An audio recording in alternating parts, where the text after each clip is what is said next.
this is going to be the second part where we are going to have people come and read their stories or tell us stories. So this is open to people that have had experiences and or if they're writers. I'm a writer. So if you want to share what you've worked on, we totally are into that. We totally appreciate that. Chelsea couldn't be here tonight from Ravens End Books, but her husband is here. James, thank you. So next time Chelsea will be here, definitely, most definitely, because she's the one that instigated this. We just thought we were going to do this in the bookstore, and then she's like, I got Little Brown Jug to sponsor us. I'm like, what? Cher loved that. Oh yeah. Oh yeah, she was like out public, so. But she's so funny to listen to. Oh my God, the shit this girl says, like I swear on her podcast, it's amazing. So you'll have to listen to Giving Up the Ghost podcast. On all platforms. I think 36 platforms last time yeah, 36, I know. This is going to be now for you people, the people that registered to tell their stories, as well as you people. And anybody else, by all means, come share with us. Tell us something. We know everything about nothing and nothing about everything. So we want to learn.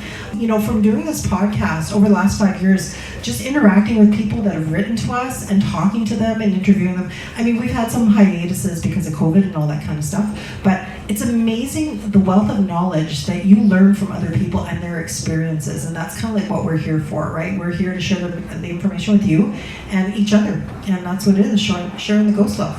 Now that I've babbled enough. So, is Sandra here? I'm going to go in order. We got Sandra? Come on down! Woo!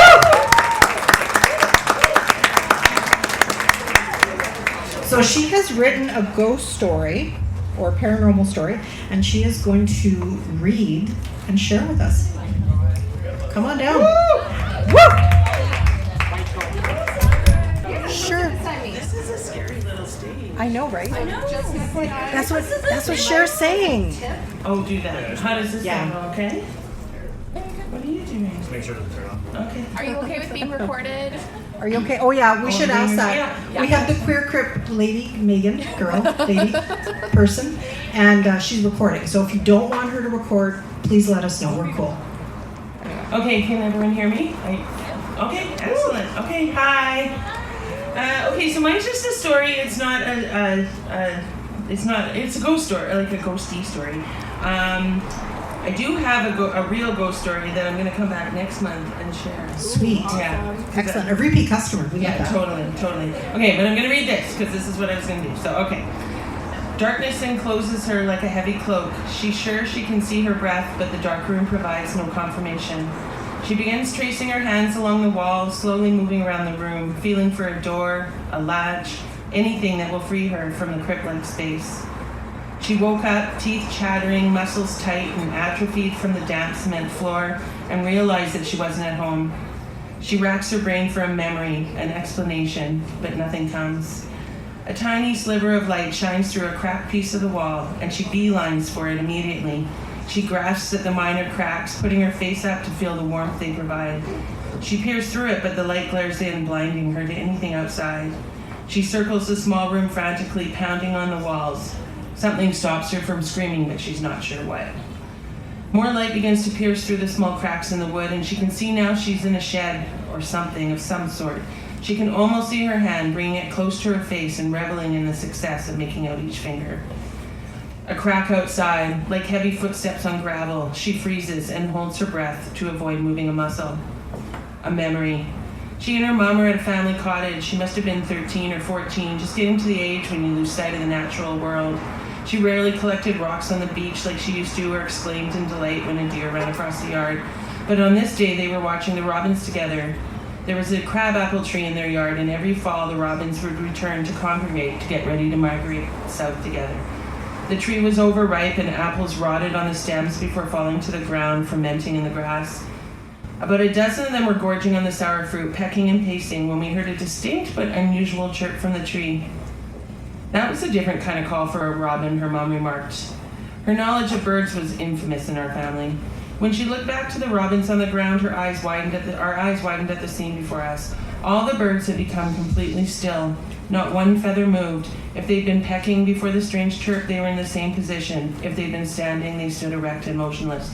She pointed it out to her mom right away. They both watched transfixed, waiting for the eerie display to end.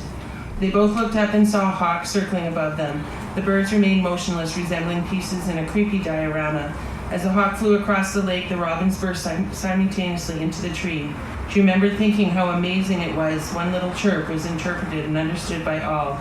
It was community. It was survival. Jolted back to reality, she hears the footsteps again and is conflicted about what to do.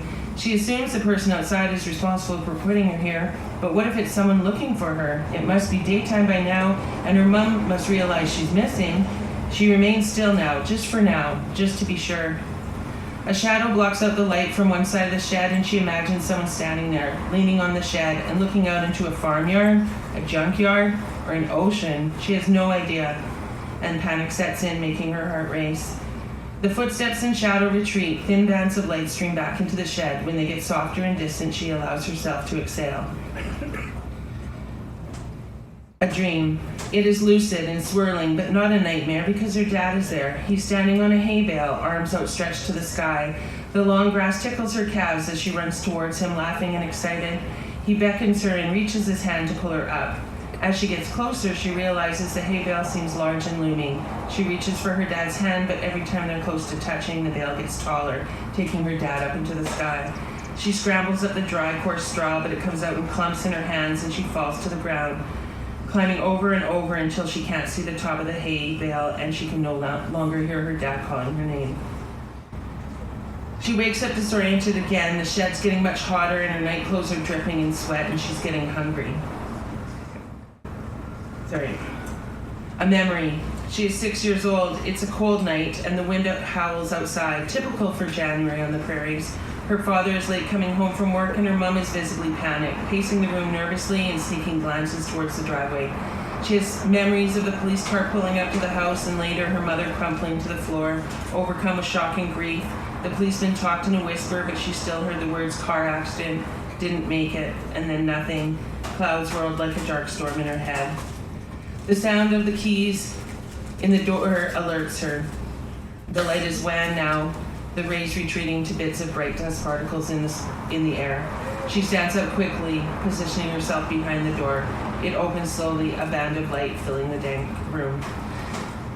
Sorry, this isn't too long. No, keep going. Right, a man walks in, and without hesitation, she lunges at him. His back is turned, so her surprise plan is successful as he topples to the ground. She turns towards the open door, but he regains his stance quickly and grabs her at the waist, pulling her to the floor. Sitting down next to her, and he holds her arms above her head. He is enormous, and his face is worn and haggard. Deep, thick lines trace his eyes, and a long red scar runs from his mouth to his ear. For a moment, she is frozen, watching his eyes darken and blink rapidly. She starts to scream and kick at him, violently twisting her body to get out of his grip, but he's so much stronger than her. A rope digs in violently as he bounds her wrists, and realizing it's no use, she relents. When he gets up and leaves, the click in the lock creates an explosion in her head. She wakes to hear footsteps outside and freezes. The door handle jiggles loudly. Her first instinct is to get up, but finds that without the use of her hands, she can't prop herself up enough to raise her body. Helpless, she waits. A light fills the room, and she looks up at the door. Excitement and relief flood her as she sees it's her mom. The room becomes sharper in focus, and she realizes this is not the shed anymore. She's in a room, a hospital room. Her wrists are bound to the bed by a soft cloth, and an IV drips slowly into her arm. Her mom explains to her that she's been sick for days. The doctors didn't know if she could fight the infection that invaded her body. The restraints were necessary because the fever had caused her to have violent outbursts towards the hospital staff. But she's awake now, and she holds her mom's hand tightly, and tears stream down her face. "I have a surprise for you," her mom says, jumping up and heading towards the door. Her eyes strain to focus as she sees a looming figure in the doorway. She freezes in fear, thinking of the man who attacked her, but as the figure walks in, she can see that it's her dad. A wave of joy washes over her, but her eyes are heavy and her body is tired, and just as she drifts off again, she thinks, "Isn't my dad dead?" A dream. Nice. Thank you, Sandra. That was awesome. Thank you for sharing. All right. Next we have Eric. There he is. The man, the legend, the myth. The ghost? No. So, Eric, you're going to be sharing a story that you wrote, correct? 5 feet apart, half a meter wide, and 7 feet deep. I should have told Sandra's title. Well, actually, I changed part of the title. Sorry. So, like, it's a meter. It's not half a meter, That's it's okay. a meter. Yeah. Anyways, all right, here we go. Sal kept digging deeper and deeper and deeper into the dark gumbo ground. A mixture of soil and sweat coating his plaid shirt and overalls, stabbing the earth with vigor like a gallant knight impaling the hide of a dragon with his sword. It wouldn't be long until others joined him. Some ran down the highway toward the empty field where Sal was digging. Others stopped their cars on the side of the road. Some were so anxious to dig, they crashed right into the ditch. After pushing their car doors open, they limped forward on their fractured limbs, determined to find a spot, ignoring the searing pain. The whole municipality of Grayson's Creek seemed to be there. Everyone from town, the surrounding farms, as well as city folk just passing by, all unified, digging a different hole in the same field. It's uncertain what event caused everyone in the vicinity to rally to this place, but the people came in droves with a blind and silent obedience. They started digging with whatever they had in hand at the time. Some dug with shovels if they were lucky. Others dug with an assortment of different spoons. One man used his umbrella. An old woman struck the earth with a .22 rifle. Unfortunately for many poor souls, they had to dig with their bare hands. Everyone dug a hole that was exactly 5 feet apart. Each hole was about a meter wide. They dug ravenously like feral dogs. They continued until they were 7 feet deep in the ground. Sal had a fit body. It was an efficient engine. He reached 7 feet before the others did. When he finished, he stood in his hole silently, like a soldier waiting to be dismissed. A town member noticed the spurts of soil around Sal's hole stop. Without even wiping the blood off from where her fingernails used to be, she marched towards Sal's hole. Back home, she was known as Sylvia, but everyone in town knew her as Miss Gillis. A school teacher by trade, her students regarded her as empathetic and nurturing. She came from a broken household in the city. Her father had succumbed to the drink and her mother had succumbed to him. She got out before the same happened to her. Miss Gillis walked to the quiet hole Sal was standing completely still in. She picked up a large clod of clay from the pile around his hole, and with her bloody fingers, she threw them over Sal. He closed his eyes as if he were relaxing in the shower after a long day of working the fields. He stayed perfectly still as Miss Gillis threw handfuls of gravel and chunks of mud and stone onto his head. His face swelled from all the bruising. Others close by ceased digging temporarily to speed up the burying process. Sal was up to his neck in soil. Blood ran down his face. A flap of skin dangled off his forehead, filled with grit. He continued to breathe calmly, as though his mouth was not full of dirt. Once Sal was completely submerged, the others continued to dig their own holes. If they noticed someone else was done digging, a group of people would stop working and help fill the hole with the person inside. It was only a matter of time until the entire municipality was in the ground. All but Miss Gillis. She stood in her hole, her face and dress stained with blood from her torn off fingernails. She waited and waited. She waited some more. The sun set, the moon rose. Miss Gillis woke up. She had no idea what she was doing in such a deep hole. She felt the pain from her bruised and swollen fingers. The smell of wet clay and blood consumed her senses. It was pitch black. The light of the moon failed to reach her. She tried to overcome the searing pain from her fingers as she tried climbing out. She continually failed to grab the lip of her hole until she felt the sprinkling of dirt on the top of her head. She looked up and began to cry. The sprinkle of soil became a downpour. Her crying turned into deranged laughter. She continued to wail and cackle hysterically, even as the dirt filled her gaping mouth. She did not meet the same demise as her mother, that is for certain. She did, however, meet a different demise in the dark gumbo ground. Thank you. Thank you, Eric. That was cool. Creepy and cool. Creepy cool. All right. Megan. Can I go next? It's you. Can I go after? Oh, you want to go Sorry, next? I need to. Next? Okay. Yeah, is that okay? Sorry. We'll allow for that. Just remind me. I got menopause brain, so you'll have to remind me. Okay, so is there Colin? Did Colin show up? Colin! Woo! Come on down. And you said a spooky thing happened, but it was untitled. So Yes. is this something, an experience, or is this a story that you've written? It's a story I've written. I was torn between a few things, but I think I'm going with written story. Cool. Okay. The floor is yours. Awesome. Thank you. How many of you like The Grudge? Okay, great. This is a true story. All right. When somebody dies in the grip of an intense emotion, a curse is born. And that curse then seeps and bleeds into the walls and floors until it permeates every inch of that place like a Woo! Oh it my happened God. right now. Don't sue us, please. It's fine. Spirits don't want me to tell this one. I guess. You pissed somebody off. Right?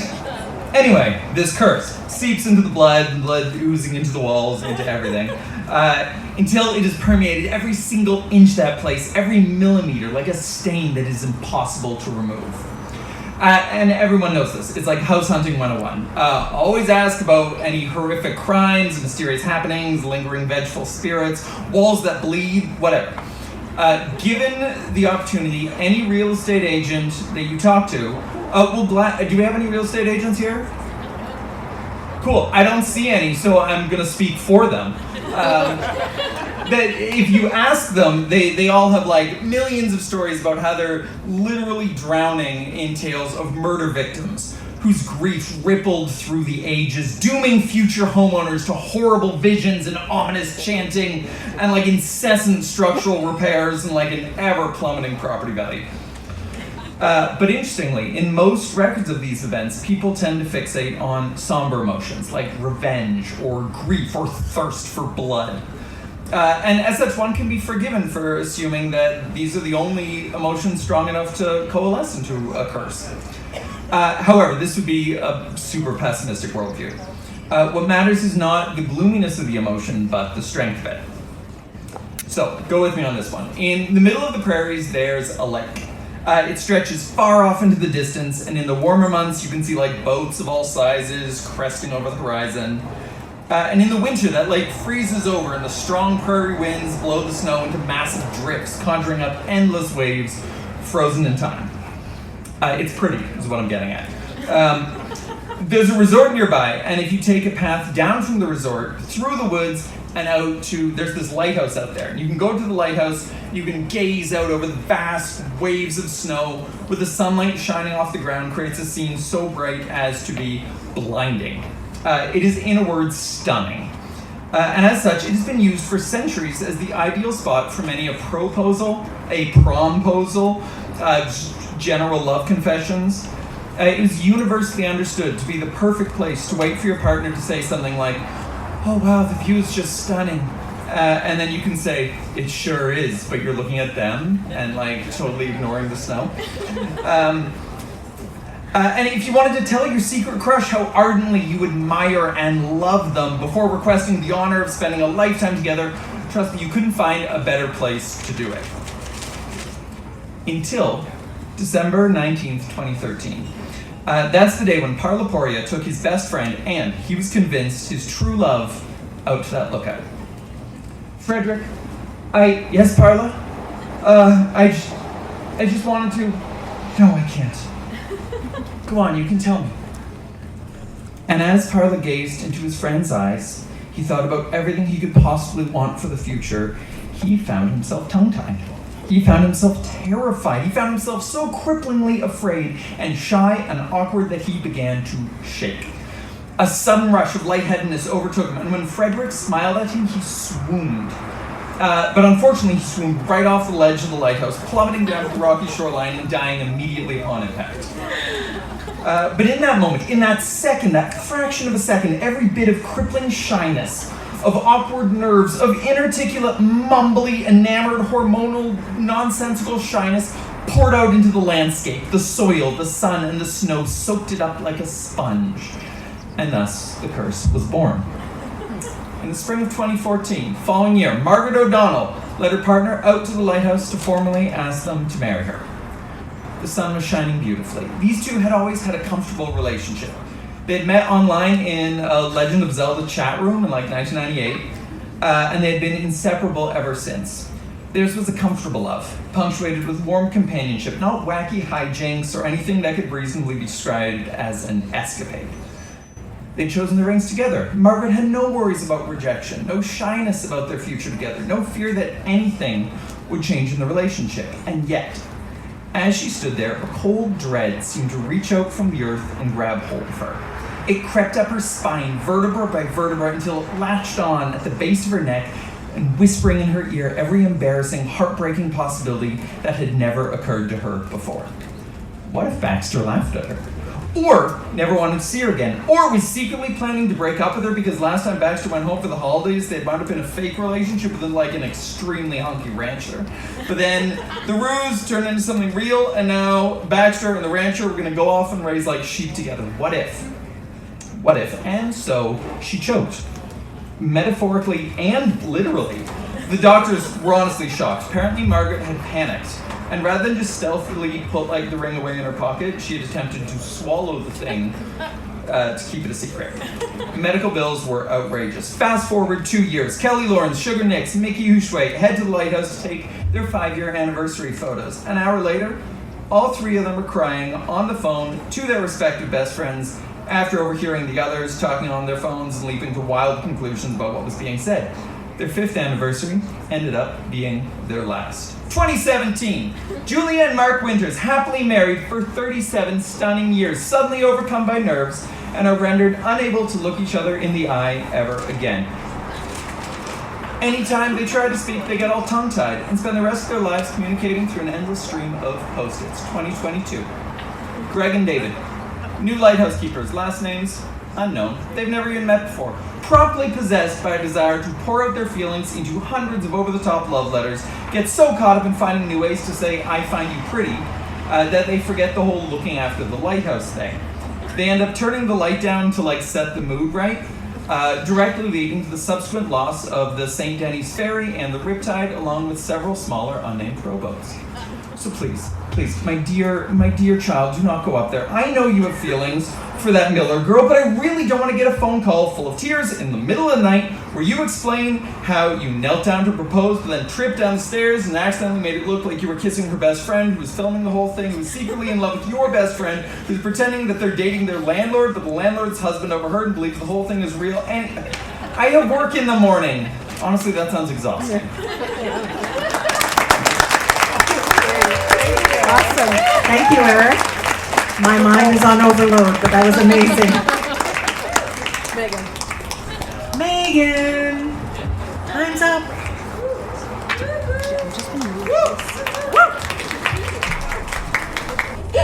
You're good. You're good. Okay. Hi, my name's Megan. I also am known by the Queer Crypt on social media. TikTok famous. Woo! Not famous, but so it's not exactly like a ghost story that I'm going to tell, but it's why I'm so into the paranormal. I've had experiences, but I call myself like a hopeful skeptic because I'm not 100% sure that the experiences that I've had are tangible enough for me to say, yes, it was a ghost. I want to have that experience really badly. That is why I created my social media. I'm doing a paranormal show. It's a road trip. We're doing a road trip. Yeah, we're going through like Salem, Massachusetts, all over North America. And super exciting. We went to New Orleans and had some spooky experiences, but the whole reason that I got into it was because of sleep paralysis. Does anybody here experience sleep paralysis? Hello. Yep. Yeah, so for those of you who don't know what sleep paralysis is, it is basically you wake up and your body is completely paralyzed, super fun. And some people, that's where it ends. They wake up, they're paralyzed, that's scary enough. But there is a phenomenon where you wake up and basically you experience something really scary happening while you're paralyzed. So I experience it. There was a time in my life where I experienced it every night for a year, and it's terrifying. It feels very supernatural.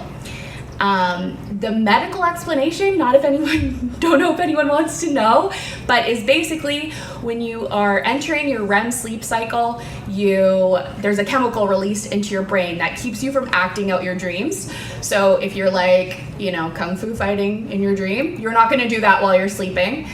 For me, I wake up and that chemical is still happening in my body, so I'm completely paralyzed. Like I said, super fun. So the first time, I'm gonna just tell two quick stories. The first one is the first time I ever experienced it. I was 16 years old and I lived at home with my parents. I woke up and I had a nightlight because I've always been afraid of the dark and still am. And I woke up paralyzed in my bed, and immediately, that's the first thing. You want to sit up or move, you're awake, but I couldn't move a single finger, move a toe, nothing, just completely, you can't scream, you can't do anything. It's a very scary feeling. And beside me, there were two tall, shadow figures standing next to my bed. And that was terrifying. I thought, in my mind, I was I'm getting kidnapped. And these men that are in my room have paralyzed me with some kind of drug. That's honestly what was going through my brain. And they picked me up and started walking through the basement of my parents' house. Next thing you know, I wake up on the stairs, going upstairs to the upstairs of the house. So I say wake up, you kind of come to. And some could argue that I was just sleepwalking, which is why I'm a hopeful skeptic. I think that could be, but it felt very paranormal. It felt very strange. And that is what started my sleep paralysis journey. I thought that I was insane. I didn't know that anybody else experienced it. So anyways, I made a social media account to talk about it because a lot of people don't know about sleep paralysis and it's terrifying. So made a TikTok about it. Apparently a lot of people experience it. And I just want to tell you guys the scariest one I've ever had. I woke up. I lived with my ex and we were staying in their mom's basement because we had to find somewhere to live, and we're super classy. So we had two couches pushed together instead of a bed. I'm very classy. And we were sleeping, one on each couch, and it was completely pitch black down there. She didn't like having a nightlight, so I had to brave it. And I woke up, and there was a man, shadow figure, standing over the couch. And this is another common theme with sleep paralysis. So not only do you see something scary, but they say there will be a loud noise that just gets louder and louder and louder. So this man was standing over me and he was saying, "You need to listen to me, you need to listen to me," to the point where eventually he started screaming that I needed to listen to him. And to make matters even better, the couch was shaking. So I was like, great, I'm getting possessed, obviously. Obviously you think that if you've seen The Exorcist. So that was terrifying. And I remember thinking to myself, this was the first time ever that I realized that I was having sleep paralysis while it was happening. And I was like, okay, I've heard that if you can calm yourself down, you can calm down the sleep paralysis. So I started to say to myself, everything's okay, this isn't real. I started to try to breathe really, really calmly. And anyways, it was too scary. So I was breathing really calmly and I was like, this is fucking scary. I can't do this. So I stopped breathing calmly and everything just came back full bore. The guy is screaming that I need to listen to him. The couch is shaking. And anyways, I woke up naturally and my girlfriend at the time said that I was just laying there hyperventilating. So anyways, I think that sleep paralysis is something supernatural, potentially. And that's what got me into the paranormal. So if you guys have any paranormal stories, I'm recording. Let me know if it's okay if you come up here. Awesome. Thanks, Megan. That's it. Thank you. Woo!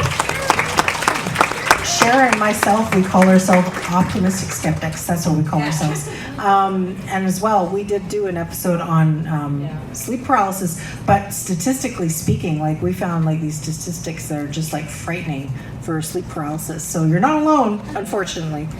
Okay, thank you so much, Megan. Is there Colin here? We did Colin already. Did we do Colin? Yeah. Sorry, Colin. Oh, right. Thank you. Okay, so this story here is from Christina, but she wanted us to read her story. So here's Christina's story. I went on a ghost tour a few years ago. At one point, we stopped at the legislative building.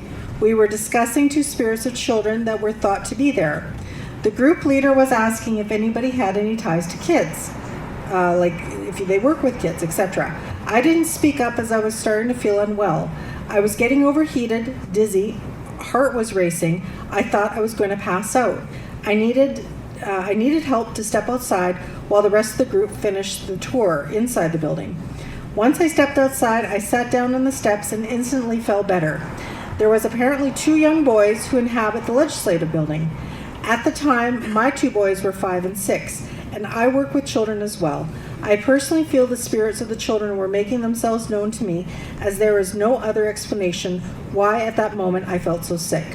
And then immediately I felt better upon leaving, and I've always believed in spirits even though I hadn't any sort of experience, but this experience confirmed my beliefs. Okay. All right, thank you to Christina. Kelly and I have had a case like that where we got sick in a house. We went in and silly us to protect ourselves before we went on an investigation. Oh yeah. Yeah. Dumbasses.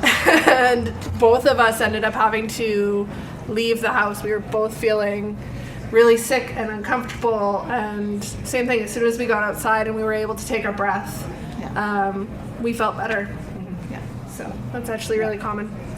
And the legislative building, I don't know if you've heard some of the haunted stories of that. Again, we've covered that. 5 years, come on people, we've pretty much done everything. But I mean, with the legislative building, apparently there's a library in the basement and there is a woman in white that is seen on the video cameras, on the monitoring, going into the library. Apparently one time there was a guard that decided, I've had enough of this, I gotta check this out. So apparently he went downstairs into the door or the library, and then next thing they know, he comes running out and he left the building. He gave his resignation the next day and he noped out of there and he never came back. Cool. Wow. Seriously. Is there a Sherry here? Sherry? No. Is there Sherry? No, Sherry left. She got too scared and she left? Okay. Did Katie show up? Katie said she might be able to show up. Nobody? Anybody? Bueller? Anybody? Marika? Is there a Marika here? I think she said she can read for... Yeah, but I think she had a story to read for somebody else. No Marika? Okay, well, we're peeling through this pretty good. I guess that's it for anybody want to tell their own story? Anybody have some experiences? They've got some liquid courage now that we've kind of cathartically, put our soul out there and share. Do you want to share a story? Sure, come on down. Woo!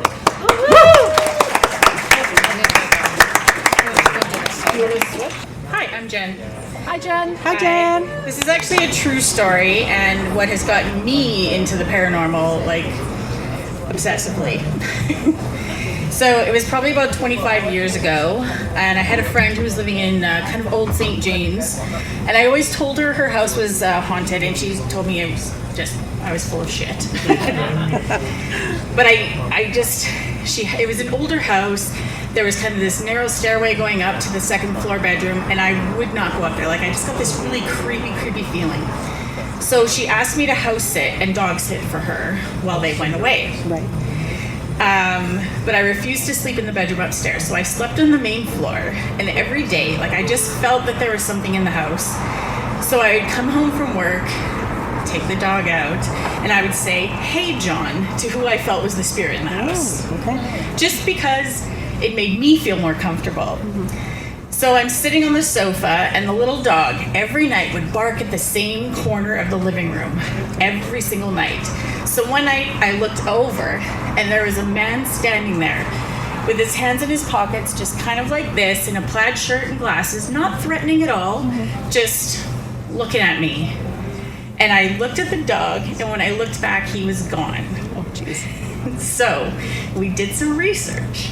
Apparently, there was a man named John who died in that house. Wow. And I saw him. And the dog knew. Like, the dog barked there every time. So that was the first apparition I ever saw. And now, Yeah. Do you pick up on things regularly, or? yeah. Yeah. Yeah. My family, who is here with me, hello. Hi, family. We're all very sensitive. Right. My Aunt Sally, you should get up and tell your story. Next month. Come back next month. Yeah. Anyway, so Yeah. that's a true story. Oh, awesome. And that was in Thank St. you. James.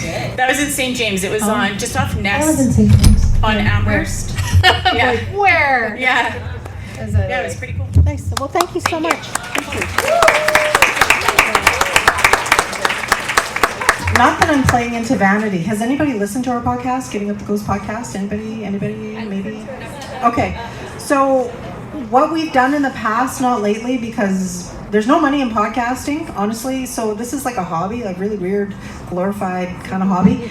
And me and Cher in the past, we've actually done history searches on houses. And let me tell you, we've come away bang on 100% every time when people give us the address of a really, really old house. Not the newer stuff, because that's, it's kind of vague, but the really old stuff, like, we can find stuff out. So if you've got like a really old house and you want to shoot us the address, we can, assure you,